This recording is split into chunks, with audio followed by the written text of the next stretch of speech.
Buenos días, hoy vamos a realizar un taller de anualidades y amortizaciones. Como primer punto tenemos el siguiente enunciado. Se solicita un préstamo a una entidad financiera que le exige pagos mensuales de 1.300.000 durante 6 años. Si la entidad financiera cobra una tasa de interés del 25% efectivo anual, determine el valor del préstamo considerando pagos mensuales vencidos. Lo primero que tenemos que hacer es anotar los datos que ya nos da el enunciado. Dentro de estos tenemos la anualidad, que es de 1.300.000, el plazo, que son 6 años, lo cual es equivalente a 72 meses, y la tasa de interés, que es del 25% efectivo anual. Como un paso para realizar los ejercicios de anualidades, tenemos que tener en cuenta que la tasa debe ser una tasa periódica. Por lo tanto, debemos convertir esa tasa efectiva anual a una tasa periódica utilizando la siguiente ecuación. La tasa periódica se halla con la raíz de n, dentro de la raíz ponemos 1 más la tasa efectiva anual menos 1. Reemplazando los datos obtenemos que es la raíz de 12 porque son 12 meses los que tiene un año, 1 más 0,25, que es la representación en decimal de nuestra tasa efectiva anual menos 1. Haciendo los cálculos obtenemos que la tasa periódica nos da 0,01877 o lo que sería en porcentaje 1,877% mensual. Ahora sí podemos graficar nuestro flujo de caja.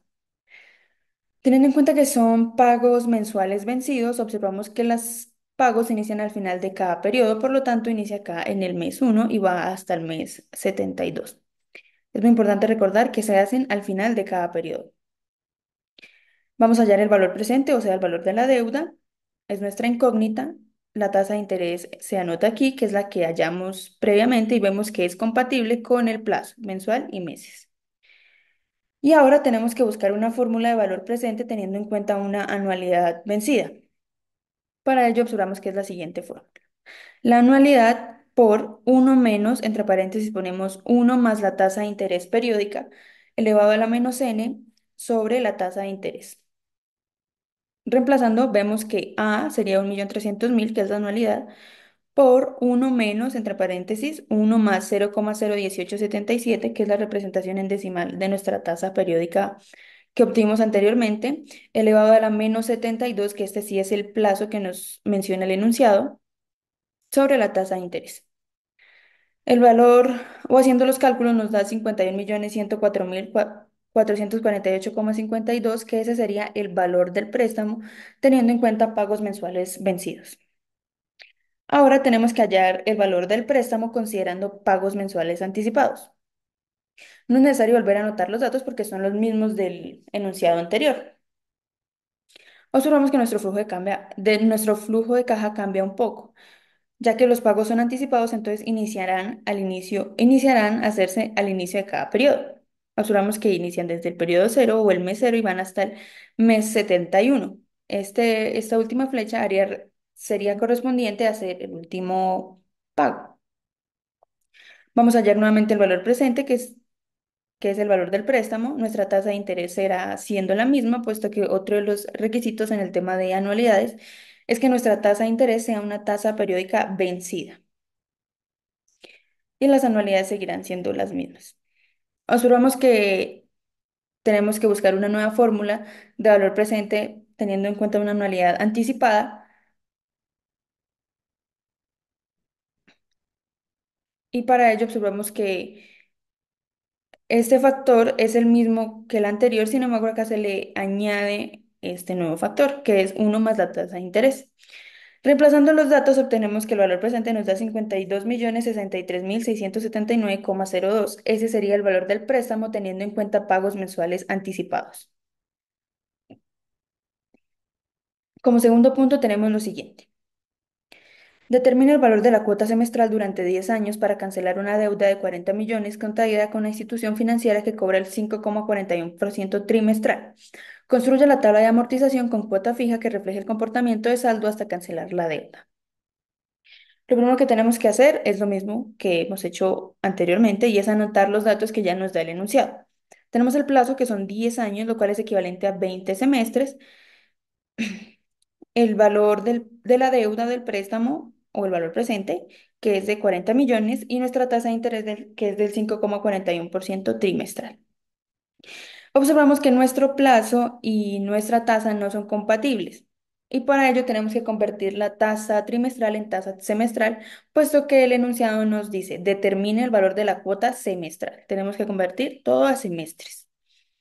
Para ello tenemos en cuenta que tenemos una tasa periódica, tenemos que hallar una tasa periódica mayor teniendo en cuenta una tasa periódica menor. Utilizando esta fórmula observamos que la tasa mayor se halla con, entre paréntesis ponemos uno más la tasa menor elevado a la m menos uno. Reemplazando los datos observamos que es uno más 0,0541 elevado a la 2, 2 porque son dos trimestres los que caben en un semestre, menos uno. Haciendo los cálculos observamos que nos da 0,1113 o lo que sería 11,13% semestral. Ahora sí podemos graficar nuestro flujo de caja. Observamos que tenemos una deuda, un valor presente de 40 millones. Los pagos son pagos vencidos, puesto que se hacen al final de cada periodo. Nuestra tasa semestral que ya hallamos y nuestros semestres observamos que son compatibles. Y lo que vamos a hallar son o las cuotas o las anualidades. Teniendo en cuenta, utilizamos esta fórmula de anualidades, teniendo en cuenta un valor presente y teniendo en cuenta que son pagos vencidos. Reemplazando nuestra fórmula, valor presente 40 millones, nuestra tasa de interés que son 0,1113%, 0,1113, que fue la que hallamos anteriormente, y el N que son menos 20, que son 20 semestres. Se nos da un valor de 5.065.791,748. Ese sería el valor de la cuota semestral para pagar la deuda de 40 millones. Ahora vamos a observar el comportamiento de la tabla de amortización. Observamos que en el periodo cero vamos a tener un saldo inicial de 40 millones, que fue lo que nos prestaron o la deuda. En el periodo cero sabemos que no se hace ningún pago, una cuota, porque son pagos vencidos, por lo tanto no se van a generar intereses ni abono capital y nuestro saldo final será el mismo que el saldo inicial. Este saldo final para nuestra tabla de amortización se debe trasladar al siguiente periodo, como observamos acá, 40 millones. Ya en el periodo uno sí empezamos a hacer los pagos y las cuotas fijas que ya hallamos en nuestros cálculos, que son de 5.065.791,748. Este pago y esta cuota será igual en todos nuestros 20 semestres. Nuestros intereses los calculamos teniendo en cuenta el saldo inicial por la tasa de interés semestral que ya hallamos. El abono a capital será equivalente a restar nuestra cuota menos los intereses que ya calculamos. Ese será nuestro abono a capital. Y nuestro saldo final será el saldo inicial menos el abono a capital. Y ese saldo final se traslada nuevamente al saldo inicial del siguiente periodo y volvemos a hacer los mismos cálculos para los siguientes hasta llegar al 20 periodo, o sea, hasta el 20 semestre. Una vez hayamos hecho todo esto, tenemos que observar que al final del 20 semestre nuestro saldo final, perdón, será de 0 pesos. En esto ya se habrá cancelado la deuda. Como tercer punto tenemos lo siguiente. Se desea realizar un ahorro trimestral de 2 millones durante 3 años y medio en una institución financiera que reconoce una tasa de interés del 5% trimestral. Determina el valor que podrá retirar el ahorrador al final de la operación. Construya la tabla de capitalización que refleje el comportamiento del saldo hasta completar el monto que se puede retirar al final del plazo. Observamos que tenemos que hallar un valor futuro, como acá menciona, y vamos a anotar los datos que ya nos da el enunciado. Nuestra anualidad es de 2 millones de pesos, nuestro plazo son 3,5 años, lo cual es equivalente a 14 trimestres, y nuestra tasa de interés es del 5,3% trimestral. Observamos que ya nuestro plazo trimestres es equivalente con nuestra tasa de interés trimestral. Al graficar nuestro flujo de caja, observamos que los pagos o las cuotas que va a hacer el ahorrador son vencidos, por lo tanto se hacen al final de cada periodo. Vamos a hallar nuestro valor futuro en el trimestre 14, que será lo que va a poder retirar el ahorrador al final de este periodo. Nuestra tasa de interés del 5,3% trimestral y nuestras anualidades de 2 millones.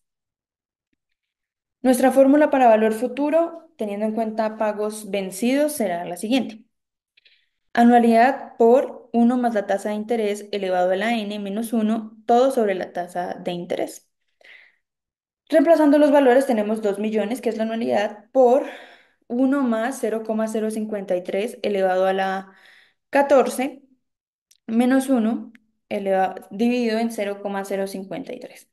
Eso nos da un valor de 40.023.268,37 y ese será el valor que podrá retirar el ahorrador al final del periodo. Nuestra tabla de capitalización, vamos a observarla mejor acá. Observamos lo siguiente. En el periodo cero no va a haber capital inicial porque tenemos en cuenta que son pagos vencidos, o sea, el ahorrador empezará a hacer un abono al final de cada periodo. Entonces, en el periodo cero no vamos a tener nada. En el periodo uno vamos a observar que vamos a tener un capital inicial de 2 millones, no se van a hacer pagos ni cuotas, tampoco se van a generar intereses, tampoco mucho menos intereses acumulados, por lo tanto, nuestro valor final será el mismo que el capital inicial de 2 millones. Ese valor final también se tiene que trasladar al inicio del siguiente periodo. Vamos a observar que ya en el periodo 2 nuestro ahorrador sí empieza a hacer pagos o las cuotas o las anualidades de 2 millones. Estos intereses se generan multiplicando el capital inicial por nuestra tasa de interés y vemos que nos da 106.000. Los intereses acumulados serán los mismos 106.000 porque anteriormente no habíamos generado intereses y nuestro valor final serán la suma de nuestro capital inicial, nuestro pago, nuestra cuota, más los intereses del periodo. Nuevamente trasladamos este valor final al capital inicial del siguiente periodo. Tenemos la misma cuota, el mismo pago. Los intereses del periodo vamos a generarlos en base al capital inicial. Nuestros intereses acumulados será igual a la suma de nuestros intereses del periodo más los intereses acumulados del periodo anterior. Y el valor final, como ya había mencionado, será la suma del capital inicial más el pago o la cuota y los intereses del periodo. Y así lo haremos hasta el final o hasta los 14 trimestres que son en este caso. Como observamos, el valor final en el trimestre 14 son de 40.023.268,4 pesos, que es lo mismo que habíamos hallado anteriormente de manera matemática. Muchas gracias.